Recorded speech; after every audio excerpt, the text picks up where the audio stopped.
Hoje eu vou falar mais uma vez da necessidade que nós temos nesse momento de conhecermos um mínimo sobre um filósofo chamado Karl Marx. Em 83, uns professores meus do pós de ciência política, o Leandro Conder, Eurico Figueiredo, Carlos Nelson Coutinho, Muniz Bandeira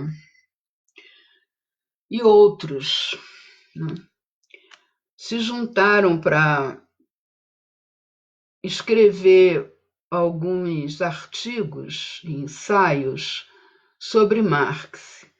Isso aconteceu em 1983. Por que Marx? Por que Marx era necessário naquele momento, né? Que a gente vivia naquele momento?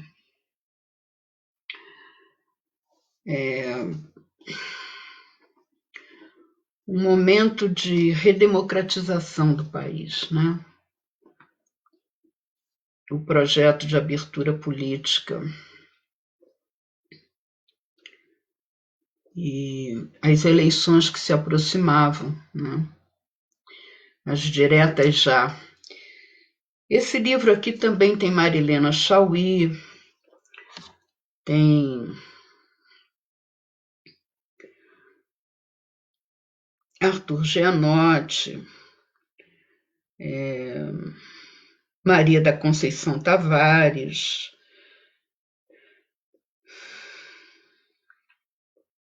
Nelson Werneck Sodré e outros, né? Por que Marx? Porque naquele momento nós precisaríamos de Marx, né? Na renovação da nossa democracia. Por que tantos intelectuais orgânicos, né, da classe trabalhadora decidiram escrever esse livro naquele momento? Porque era necessário repensar o nosso país e Marx nos oferece os instrumentos teóricos para isso, né? Nós temos agora a necessidade de Marx, mais uma vez, para sairmos desse caos cognitivo em que nos encontramos, né? Estamos precisando de uma outra edição desse Porquê Marx, entendeu? E chegou a hora, né, dos intelectuais orgânicos da classe trabalhadora se reunirem para pensar mais uma vez esse país. Não dá mais para deixar que essa extrema-direita continue pregando contra Marx, contra comunismo, contra socialismo, contra qualquer coisa que forneça aos trabalhadores a capacidade crítica de pensar a realidade concreta, né? A propaganda no YouTube continua do Brasil Paralelo. As mídias continuam entrevistando aquelas cartas marcadas que estão sempre guardadas no colete para serem sacadas nas horas necessárias. São analistas comprometidos com a ideologia dominante e com a classe dominante. Então, nós precisamos de realmente termos um discurso que confronte essa extrema-direita que tomou conta do país. Análises com um mínimo de pensamento dialético, porque senão a gente não vai conseguir explicar para a população o que realmente está acontecendo. Não é uma questão de ter um discurso único, é a questão da dialética aplicada à análise da realidade, do que está acontecendo, do contexto, das conjunturas.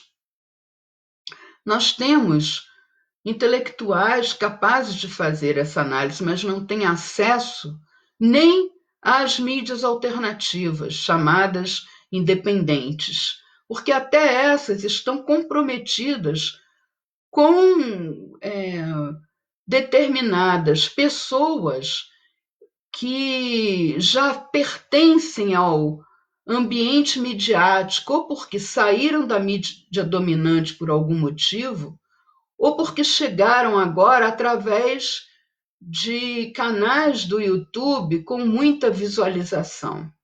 O que isso não significa exatamente pessoas com capacidade de análise da realidade concreta, em termos dialéticos e históricos. Né?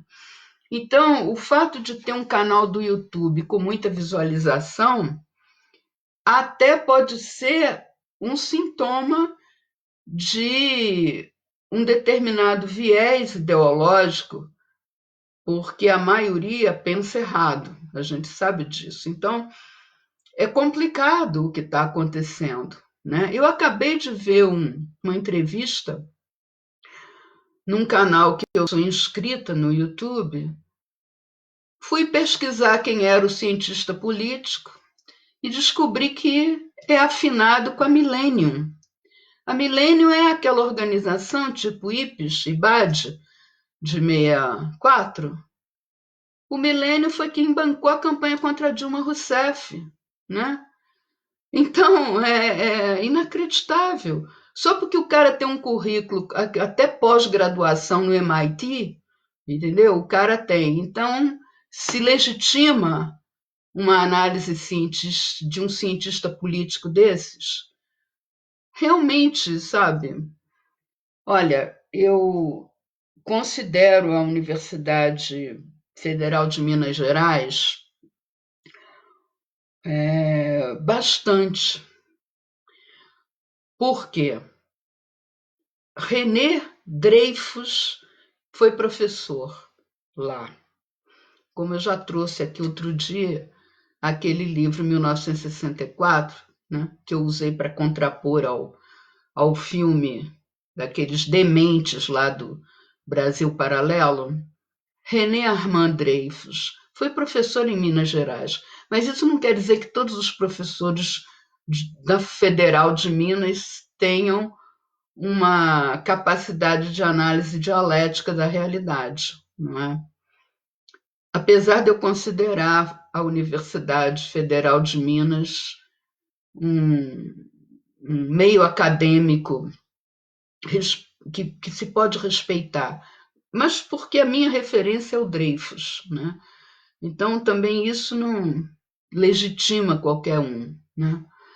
Então, isso é um parênteses, porque fiquei um pouco preocupada com o que está acontecendo com a mídia alternativa, que é o único ambiente que ainda nos salva, né, midiático.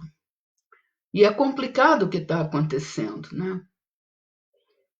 Já temos caos cognitivo de sobra no país, produzido pela mídia dominante e pelos os caras de extrema direita, né?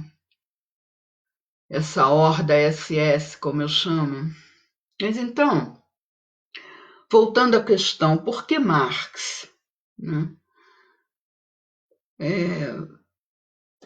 Principalmente por causa da dialética, o pensamento dialético. Né? Como que a gente compreende uma realidade próxima, historicamente, né, que é o presente, são os fatos do dia a dia da cena política. Como é que a gente pode fazer uma análise concreta dessa realidade tão próxima, sem distanciamento crítico? né? E ainda mais nesse contexto que a gente vive, que é completamente inédito, né? É um contexto de uma pandemia que vai modificar paradigmas, que precisamos enunciá-los, esses paradigmas, né? Eles precisam ser vistos, percebidos, para que a gente possa colocar em cena, né? Como que a gente pode fazer isso com essa confusão na cena política, que está instalada não só aqui, mas no mundo todo? Sem dialética não vai acontecer, né? Não vai acontecer a claridade suficiente para se entender o que tem por trás da cena política. Eu já falei aqui outro dia, venho insistindo nesse ponto, por quê? E a necessidade que nós temos é urgente para enfrentar o que está colocado no governo do Brasil. Essa questão que surgiu, e eu já toquei no meu último vídeo, na última live, e vou aprofundar agora. Essa questão que surgiu sobre o Bolsonaro estar isolado dentro do governo, porque o general Braga Neto estaria governando realmente. Isso é falso. Isso é mais uma especulação. Eu hoje já falei isso num post meu. Não é hora para especulações. É hora para a gente usar a dialética e não se enganar com a cena política. Porque o que seria usar a dialética com relação a isso? Nós temos aí várias frações de classe disputando narrativas, com interesses diversos e necessidades variadas. Se nós não tivermos o nosso foco crítico apontado para a luta de classe, nós não vamos perceber o que realmente está acontecendo. Então, aparecem confrontos pessoais como importantes. Não são.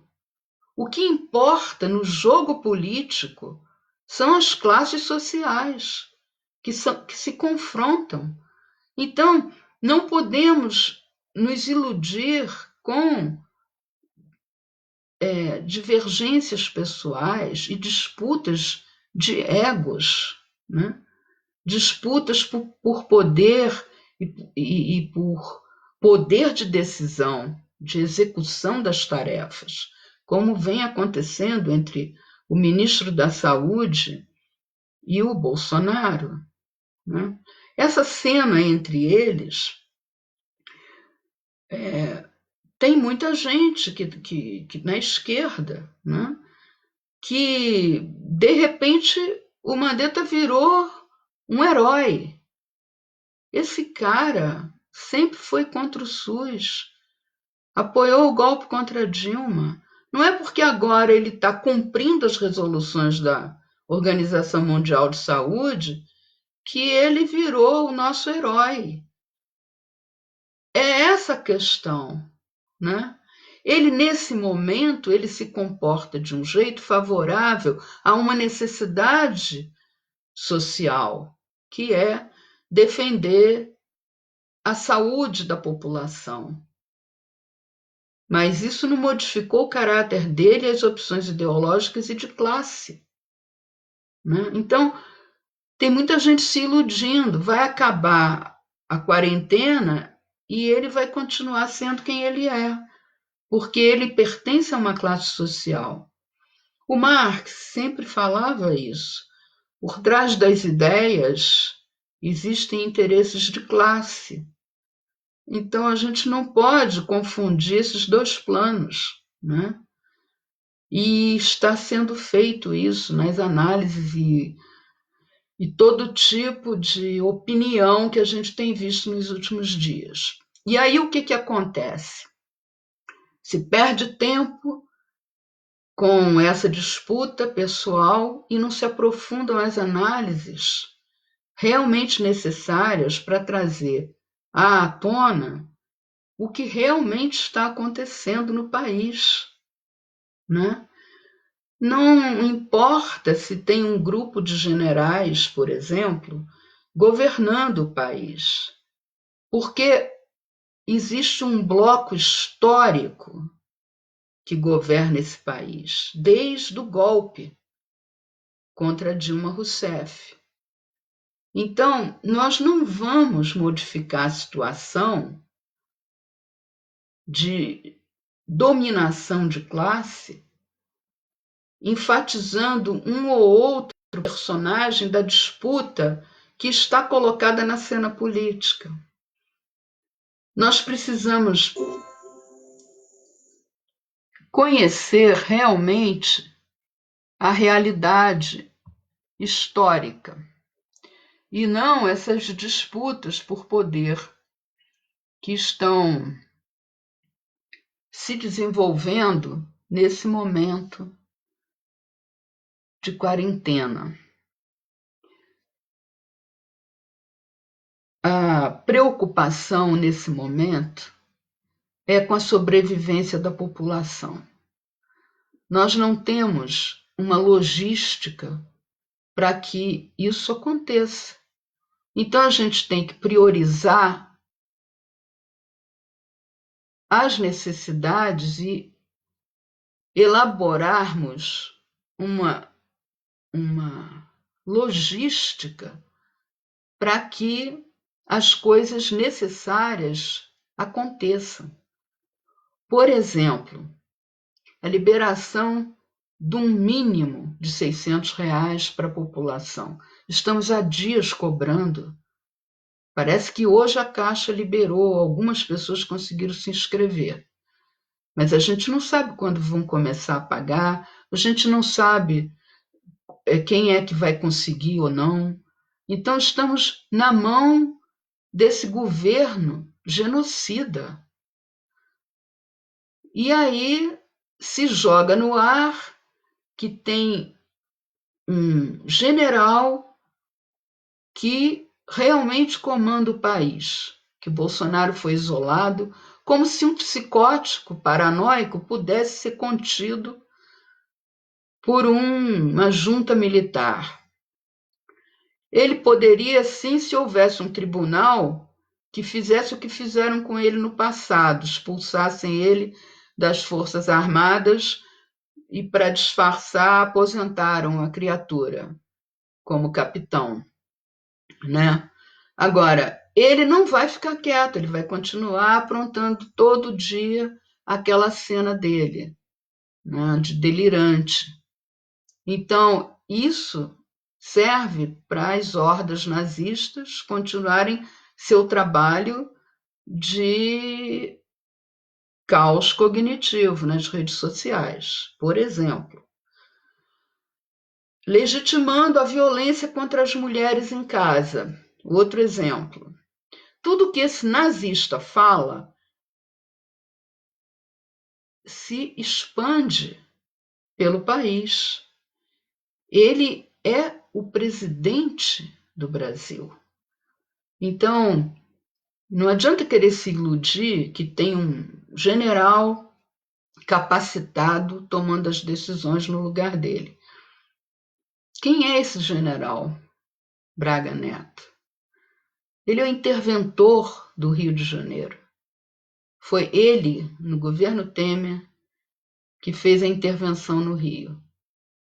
E, portanto, ele conhece muito bem a situação, aquele contexto, quando Marielle foi assassinada, por exemplo. Esse general era o interventor no Rio quando houve a investigação. Então, ele sabe das ligações da família com o assassinato. Está omisso. Que compromisso esse general tem com o Bolsonaro? Que tipo de chantagem subliminar pode rolar? Isso é uma questão. E a outra questão? Ele se sabe de alguma coisa, e deve saber, com certeza, ele está se omitindo. E aí a gente abre para um aprofundamento ético.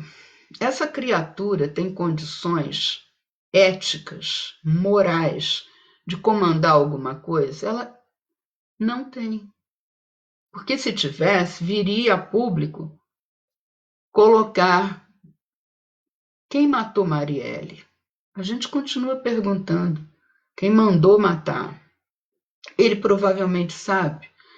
Então, se esse general hoje comanda o Brasil, ele está no mesmo nível moral do Bolsonaro, porque está omitindo uma situação. E talvez por isso ele esteja no lugar que ele está, porque ele sabe a verdade. Isso é muito sério, minha gente. Então eu volto a repetir o que eu já falei em outras lives. Nós temos um bloco histórico que alcançou hegemonia e é essa gente toda que governa o Brasil. O Bolsonaro é só um títere do imperialismo. É só isso que ele é. É um psicótico paranoico com impulsos sociopatas, né, genocidas, comandando o Brasil, eleito democraticamente, por um contexto histórico que o elegeu, contando aí as fake news, a falta de debate, a facada, fakeada e tudo mais que a gente teve no contexto, a prisão do Lula, que, aliás, 2 anos hoje, não é? Estamos lamentando ainda essa prisão, porque ele poderia ser o presidente do Brasil, né? Se todo um aparelhamento de Estado não tivesse sido acionado para prendê-lo. Não é? Inclusive, contudo, não é? O Supremo, inclusive. Então, não tem como sonhar com uma mudança interna.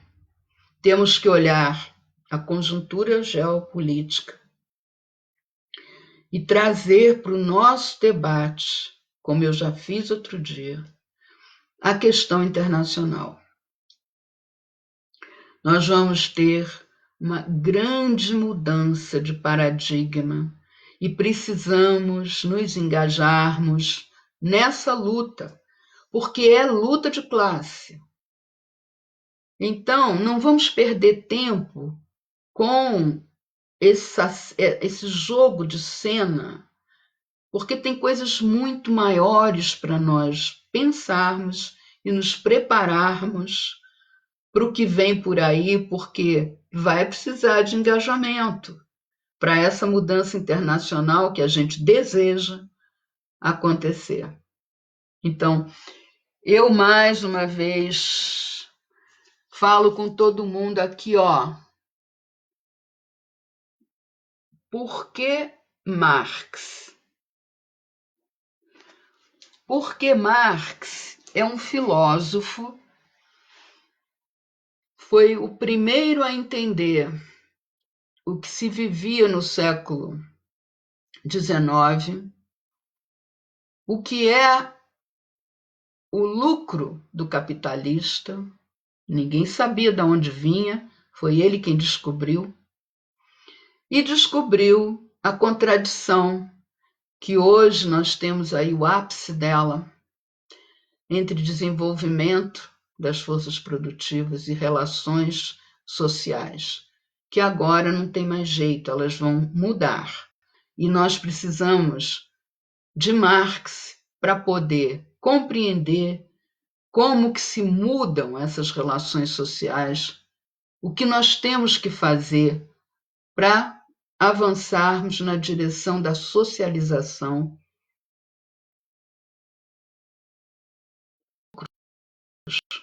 Hoje foram mudar o sistema internacional de acumulação privada do capital. Por isso nós precisamos de Marx e acabar com esse preconceito que a extrema-direita sempre espalhou pelo mundo e que os Estados Unidos insistem nisso, estão querendo agora invadir a Venezuela, por exemplo. Eles não desistem nunca de atacar os povos que fizeram e estão fazendo a transição socialista. Não é nada além disso. O ataque à Venezuela que o Trump está programando esses dias, mais uma vez, é porque lá se fez uma transformação profunda, estrutural, contra o imperialismo. E o imperialismo sempre fala do comunismo e ataca os comunistas somente porque o comunismo é a ideologia da classe trabalhadora. Os comunistas sempre lutaram pela classe trabalhadora. Então, nós temos que declarar mais uma vez, como Marx e Engels fizeram no Manifesto Comunista de 1848, nós estamos aqui declarando que queremos tomar o poder do Estado para realizarmos o reino da liberdade. E convocamos trabalhadores e povos oprimidos de todo o mundo, univos. E vamos repetir isso até o fim da vida, porque essa é a arma que a gente tem, a organização da classe trabalhadora mundial. Vamos avançar com esse debate sem medo de assumirmos as nossas bandeiras da classe trabalhadora consciente, com consciência crítica. E é por isso que a gente precisa do Marx e da teoria realista crítica, histórico e dialético. O realismo crítico. Definitivamente, não temos medo de nazista, de fascista, de milico e do império. Vamos repetir, univos até o fim, até que aconteça, porque a gente vai mudar a ordem mundial. Nós vamos conseguir. Temos que acreditar nisso. É isso. Estou bem indignada hoje, é verdade, com muita coisa. Principalmente com a alienação do pessoal da mídia alternativa. Boa noite, um beijo.